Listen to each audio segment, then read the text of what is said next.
প্রিয় দর্শক, আসসালামু আলাইকুম। আমন্ত্রণ সংবাদপত্র ও সংবাদ মাধ্যমগুলোর শীর্ষ সংবাদ নিয়ে বিশ্লেষণধর্মী অনুষ্ঠান ফ্রন্ট পেজে।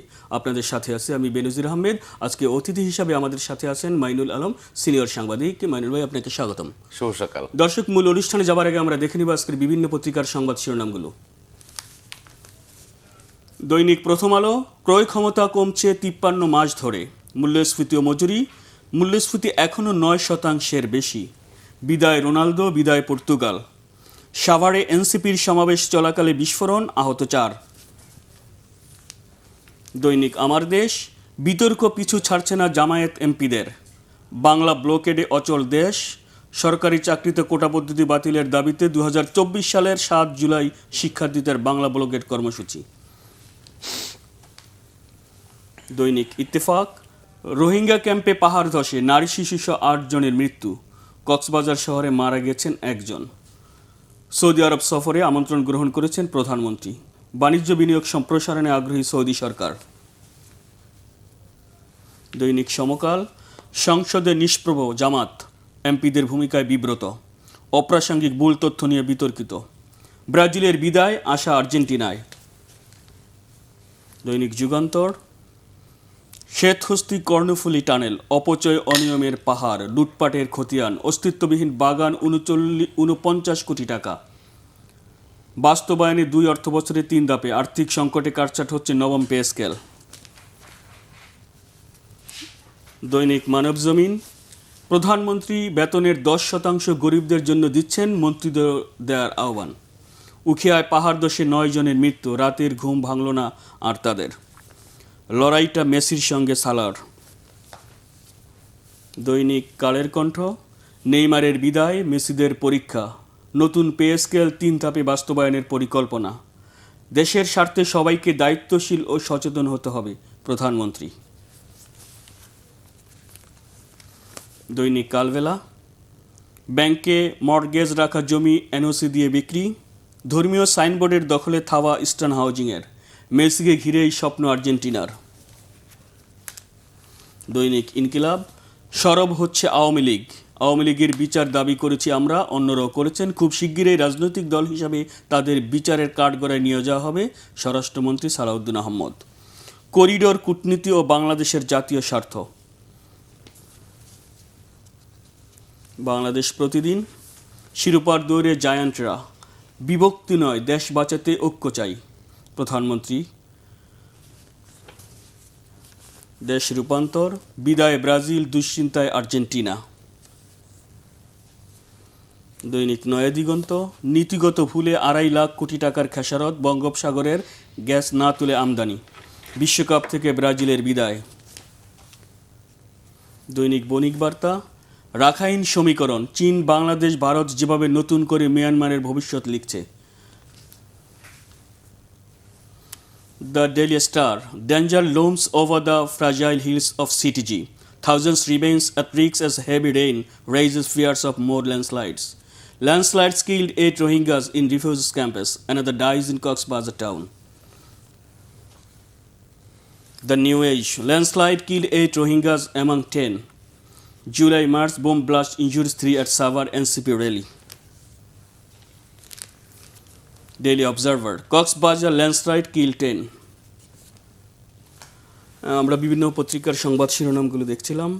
এই বিষয়গুলো আপনি তো দীর্ঘদিন ধরেই কূটনৈতিক সাংবাদিক হিসেবে কাজ করছেন। এই বিষয়টা আমরা আছে যে মিয়ানমার এবং বাংলাদেশ বর্ডার যে সীমান্ত, এই সীমান্ত কিন্তু আবার উত্তেজনা হয়েছে। দীর্ঘদিন বন্ধ থাকার পর রাখাইনে কিন্তু সীমান্ত জান্তা বাহিনী বিদ্রোহী গ্রুপগুলোর মধ্যে আবার সংঘর্ষ হচ্ছে এবং বিমান বাহিনীর যেই শব্দ অর্থাৎ ভূমের আওয়াজ আমাদের টেকনাফেও পৌঁছেছে।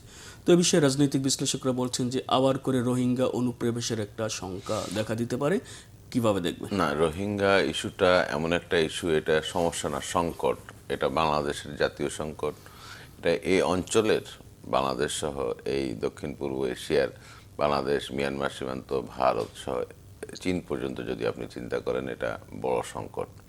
এটা প্রায় 9 বছরেরও বেশি সময়, এই আগস্টে 10 বছরে পড়বে। 2017 সালে থেকে আমি যদি বলি 10 বছরের কাছাকাছি সময় ধরে এটা আমাদের আছে। 10 লক্ষ যদি রোহিঙ্গা এসে থাকে, এখন এটা 14 লক্ষ ছাড়িয়ে গেছে। আর ফাঁকে ফাঁকে যে আসছে না তা না, আপনি মনে করবেন যে মনে আছে 1 বছর আগে অনেক রোহিঙ্গা এসে অপেক্ষমান ছিল, কেউ কেউ ঢুকতে দেওয়া হয়েছে। আর এখনও যে অনুপ্রবেশ হচ্ছে না কিংবা হবে না শঙ্কা নাই, আপনি ঠিক শেষ কথাটা যেটা বললেন অনুপ্রবেশের শঙ্কা, তাহলে কি করণীয়? সমাধান বাংলাদেশের হাতে না, সমাধান মিয়ানমারের হাতে। মিয়ানমার যাদের দ্বারা নিয়ন্ত্রিত, যাদের প্রভাবে প্রভাবিত যে দেশগুলো, চীন কিংবা কখনো যুক্তরাষ্ট্র, তাদের হাতে। এখানে জান্তা আছে, জান্তা যে কাজগুলো করছে। মিয়ানমারের সামরিক শাসক, সেনা শাসক এখন কালক্ষেপণ করছে। বিগত আওয়ামী লীগ সরকারের সময় যখন এই কাজগুলো হয়েছে, দ্বিপাক্ষিক চুক্তি একটা অ্যারেঞ্জমেন্ট হয়েছে, জাতিসংঘে প্রস্তাব এসছে, জাতিসংঘে বারবার ভোটাভুটিতে রোহিঙ্গাদের ফিরিয়ে নেওয়া এবং মানসম্পন্ন টেকসই প্রত্যাবাসনের কথা আছে। এবং আপনি মনে আছে যে জরিপ হয়েছে দুই দেশের কর্মকর্তারা গ্রাউন্ড লেভেলে, এবং সেখানে তালিকা করা হয়েছে এবং এদেরকে ওখানে প্রত্যাবাসনের পর ওদের যে অধিকারগুলো দিবে এখন থেকে আছে। প্রত্যাবাসন করা যায়, কিন্তু সেটা কি টেকসই হবে? এবং এই যে লক্ষ লক্ষ রোহিঙ্গা যাদেরকে নেওয়া হবে, ওদের কি সেই মর্যাদা দেওয়া হবে? ওদেরকে মানবিক মৌলিক অধিকারগুলো দেওয়া হবে? কারণ মিয়ানমারের সংবিধান সংশোধন কিংবা যে কোনো আইন অনুযায়ী, অনেক একাধিক আইন সংবিধান অনুযায়ী রোহিঙ্গারা সে দেশের নাগরিকত্বের সকল মৌলিক যে সুবিধা সেটা দেয়া হবে না। এটা বাড়িতে রাখা হয়েছে জান্তা সরকার বহু বছর ধরে। তাহলে এমন একটা পরিস্থিতিতে রোহিঙ্গাদের কিভাবে কি করণীয়? 10 বছর দেখতে দেখতে চলে গেল, একজুটকে আমরা পাঠাতে পারিনি, আমরা একটা রোহিঙ্গাও ফেরাতে পারিনি চুক্তি থাকা সত্ত্বেও। কারণ এটা একটা জান্তা দেশ, জান্তা সরকার, এবং এদের সাথে যে সরকারই আলোচনা করুক, যারাই কথা বলুক, সেটা আপনি মনে আছে 1 থেকে 1.5 বছর আগে কোনো অন্তর্বর্তী সরকারের সময় ইউনূস সাহেব জাতিসংঘ মহাসচিবকে আনলেন এবং বলেছে যে পরবর্তী রোজা আপনারা মিয়ানমারে গিয়ে করবেন। সেটা কি হয়েছে? এসব কথার ফুলঝুরি হয়েছে এবং অনেকটা না জেনে না বুঝে, বাস্তবতা না বুঝে এই লোকগুলো এই কাজগুলো করেছে। এটা দুঃখজনক। এখন মিয়ানমারের সাথে কূটনৈতিক প্রচেষ্টা কতটুকু চালাবেন কিংবা আন্তর্জাতিক মহলকে সাথে নিয়ে আপনি কিভাবে করবেন, সেটা বড় কথা। আপনি দেখেছেন যে আপনার রিপোর্ট আজকে সবগুলো পত্রিকায় খবর আছে, ভূমিধস হয়েছে, মানুষ মারা গেছে, এবং এই যে সংকট, কখনো বৃষ্টিতে সংকট, কখনো খাদ্য সংকট, কখনো পরিবেশগত সংকট, আবহাওয়াগত সংকট, আর জনস্বাস্থ্য নিরাপত্তার সংকট, হুমকি তো আছেই। এই রোহিঙ্গা ক্যাম্প আপনি বাংলাদেশের নিরাপত্তা বাহিনী যতই সুরক্ষা দিক, যতই নিরাপত্তা নিশ্চিত করুক, এদের সাথে ইনফিল্ট্রেশন কিংবা আপনি আরাকান আর্মি কিংবা জান্তার যে লোকজন, তাদের সাথে যে যোগাযোগ, এখানে অস্ত্রের একটা অবৈধ ব্যবসা হচ্ছে, এখানে বৈধ ব্যবসা হওয়ার সুযোগ নাই, মাদকের আসা যাওয়া হচ্ছে, এবং একটা প্রজন্ম, রোহিঙ্গাদের জনগোষ্ঠীর মধ্যে একটা প্রজন্ম, একটা গোষ্ঠী এই কাজগুলো করছে এবং জড়িয়ে পড়ছে। যার ফলে যেখানে অস্ত্র আছে, যেখানে মাদক আছে, যেখানে শিক্ষা নাই, যেখানে সীমিত আকারে জীবনযাপনের ব্যবস্থা আছে, যেটা বাংলাদেশ খুব তার সঙ্গতি দিয়ে এদেরকে লালন পালন করছে, সেখানে এবং এই কর্মহীন জীবিকাহীন লোকদের আপনি ভরণ পোষণের ব্যবস্থা করেছেন রাষ্ট্রীয়ভাবে বাংলাদেশের বন্ধু দেশগুলো, দাতা সংস্থাদের অর্থায়নের মাধ্যমে। কিন্তু এদের জীবিকাহীন অবস্থায় কি হতে পারে? এদের তো এখন একটা বিরাট অংশ দেখা যাচ্ছে যে এই অবৈধ কারবারে জড়িয়ে পড়েছে। তার উপর এই রোহিঙ্গাদের আওয়ামী লীগ সরকার রিলোকেট করেছে ভাষাঞ্চলে। 1 লক্ষ কিংবা 90,000 এরকম একটা সংখ্যক রোহিঙ্গা গেছে সাময়িকভাবে। ওখানেও তারা স্থায়ী হয়ে গেছে বলা যায়, এবং ওখানে 3,000 কোটি টাকার বেশি আমাদের বরাদ্দ দিয়ে ওখানে ভাষাঞ্চলের এই আবাসন ব্যবস্থা, তাদের থাকার ব্যবস্থা করা হয়েছে। আমি অসংখ্যবার গিয়েছি এবং দেখেছি এখানে জাতিসংঘের যে সংস্থাগুলো আছে তারা তাদের ব্যবস্থা করছে, ভরণ পোষণ কিংবা জীবিকা নির্বাহের ব্যবস্থা করছে, কিন্তু কর্মহীন। এবং এই কক্সবাজার যে উখিয়া, রামু, টেকনাফ যে অঞ্চলে আমাদের বাংলাদেশি নাগরিকদের চাইতে আগত রোহিঙ্গাদের সংখ্যা বেশি, আশ্রয় গ্রহণকারীদের সংখ্যা বেশি। কি একটা ভয়াবহ অবস্থা! এটা অর্থনৈতিক সংকট, পরিবেশগত সংকট, পর্যটন আমাদের ওখানে একটা বড় ব্যাপার, বড় আকর্ষণ, সেটা সীমিত হয়ে আসছে এবং এটা ডিস্টার্বড হচ্ছে। এই সংকটগুলো কিভাবে কাটাবেন? একটাই উদ্দেশ্য, প্রত্যাবাসন, ওদের ফিরিয়ে নেওয়া নিজ নিজ দেশে, এবং কীভাবে ফিরিয়ে নেওয়া, নিরাপদ, টেকসই, মর্যাদাপূর্ণ প্রত্যাবাসন। এটা জাতিসংঘ সহ আমাদের ওই দেশগুলো, বন্ধু দেশরা বলছে। এখানে অনেক আলোচনা হচ্ছে। এখন হয়েছে কি, বিশ্ব 70 সালের পরে যখন এটা ব্যাপক আলোচিত ঘটনা ছিল গ্লোবাল ফোরামে, এখন এটা চাপা পড়ে গেছে। এখন এখানে দেশের, দুনিয়ার, পৃথিবীর বিভিন্ন অঞ্চলে যুদ্ধ হচ্ছে, বিভিন্ন সংকট দেখা যাচ্ছে, এবং ব্যাপক এই ইস্যুগুলোর মধ্যে আমাদের রোহিঙ্গা ইস্যু চাপা পড়ে গেছে। এবং আমি মনে করি যে নতুন সরকার, পররাষ্ট্র মন্ত্রণালয়ে ডক্টর খলিলুর রহমান, উনি হাই রিপ্রেজেন্টেটিভ ছিলেন অন্তর্বর্তী সময়ে, তার মাধ্যমে এই কাজগুলো হওয়া সম্ভব এবং এগিয়ে নেওয়া সম্ভব। যদিও আমি বলেছি আগেই শুরুতে, বাংলাদেশের হাতে না। এখন জান্তা সরকারের সাথে আমাদের নির্বাচিত গণতান্ত্রিক সরকার, মিয়ানমারে তো তাকে, মিয়ানমারে তো ওরকম নাই। ওরা নির্বাচন দেবে, নির্বাচনের কথা আলোচনা করছে, বলছে, তো কবে হবে? ওদের নির্বাচন হবে, দুই সরকার কাজ করবে, কিন্তু তাদের কাঠামো কি চেঞ্জ হবে? নির্বাচিত সরকার এলেও 25% সংসদ সদস্য, সরকার, মন্ত্রী, প্রশাসনের, সেনাবাহিনী থেকে আসবে। তারই জান্তার প্রতিনিধি, এই জান্তাই তো এই কাণ্ডগুলো ঘটাচ্ছে। তার উপর মিয়ানমারের যে অভ্যন্তরীণ পরিস্থিতি, 1 মিনিট বলা দরকার। মিয়ানমারের ভেতরে যে অ্যান্টি স্টেট কিংবা নন স্টেট ফ্যাক্টরগুলোর উত্থান হচ্ছে, এবং এরা আঞ্চলিকভাবে এত শক্তিশালী, এত নিয়ন্ত্রণ নিয়ন্ত্রণ করেছে যে রাষ্ট্রীয় বাহিনী কিংবা রাষ্ট্রীয় কর্তৃপক্ষের সাথে এদের যুদ্ধ অবস্থা প্রায় লেগে থাকে। সুতরাং কে নিয়ন্ত্রণকারী? এখন রাখাইন রাজ্য নিয়ন্ত্রণ করছে, এবং অধিকাংশ এলাকা নিয়ন্ত্রণ করছে non state actor, Arakan army. তো এখন কে কথা বলবে, কে যোগাযোগ করবে? ব্যাপারটা হচ্ছে, যার ফলে আপনি বললেন যে বিমান, আকাশ অঞ্চলে কিংবা আকাশে সার্বভৌমত্ব কিংবা সীমা লঙ্ঘন চলছে। ওপাশে গোলাগুলি হয় বিভিন্ন বাহিনীর মধ্যে, এপাশে আমাদের বাংলাদেশ অঞ্চলে, বাংলাদেশের মধ্যে চলে আসে।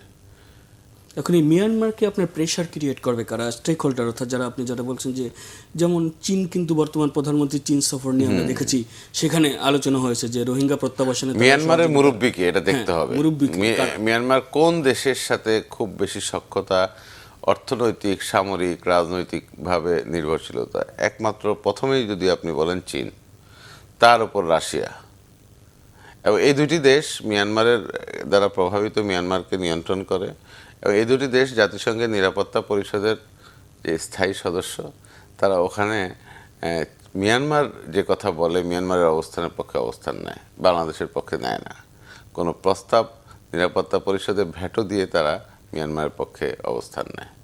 ব্যাপারটা হয়ে গেছে এখন বাংলাদেশের পক্ষে যুক্তরাজ্য, ফ্রান্স, অন্যরা ব্যবস্থা নেয় এবং প্রস্তাবে আনে, এবং ওখানে গিয়ে থেকে আসে। একাধিকবার সিকিউরিটি কাউন্সিল হয়েছে, কিন্তু জেনারেল সেশনে, জাতিসংঘ জেনারেল অধিবেশনে, বিভিন্ন কমিটিতে, সাধারণ পরিষদে আমাদের পক্ষে অসংখ্যবার এটা আলোচনা হয়েছে, এবং আমাদের পক্ষে প্রস্তাব, মতামত গৃহীত হয়েছে।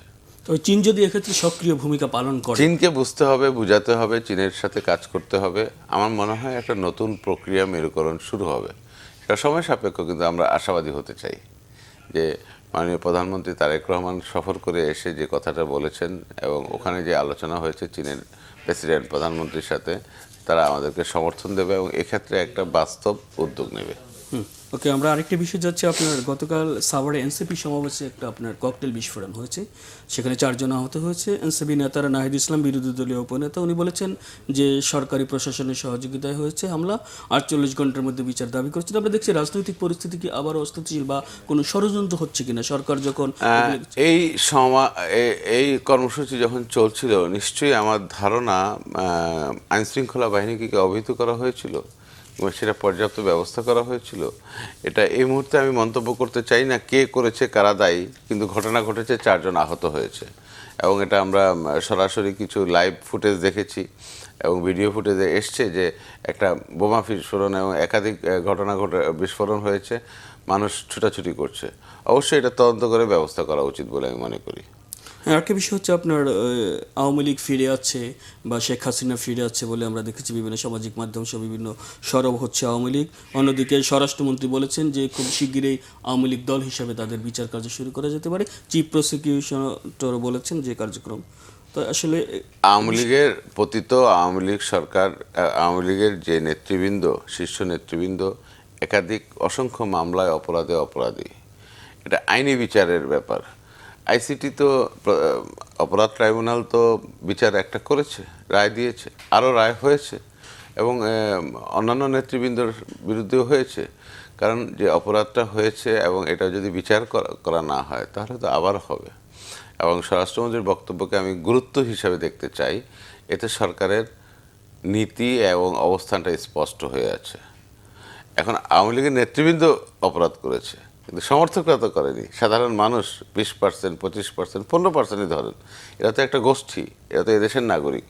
এখন আওয়ামী লীগ দল হিসেবে কার্যকর, যেটা বলা হচ্ছে আওয়ামী লীগের লোকজনরাও ভাবছে যে একটা রিফাইন্ড, পরিবর্তিত, একটা সংশোধিত দলের নেতৃত্ব কাঠামো তৈরি করা। সেখানে ডিফাইনটা মানে কি বোঝাচ্ছে?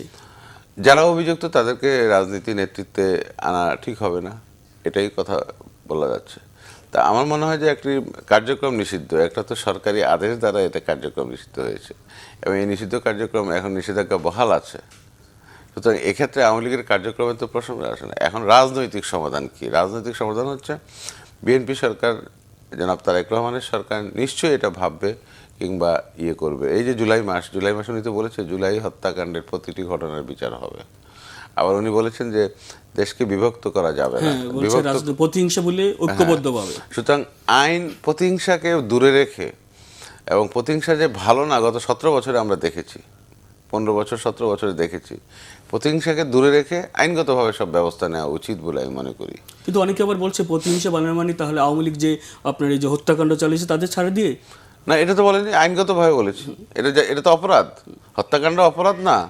কিন্তু অপরাধের বিচার করতে গিয়ে, হত্যাকাণ্ডের আপনি তদন্ত করতে গিয়ে যারা কোনোভাবেই জড়িত না, নিরপরাধ যারা, তারা কোনোভাবেই সম্পৃক্ততা নাই, আপনি একটা বিরাট সংখ্যক মানুষ পেশাজীবী, তাদেরকে হত্যা মামলার আসামি করা হয়েছে।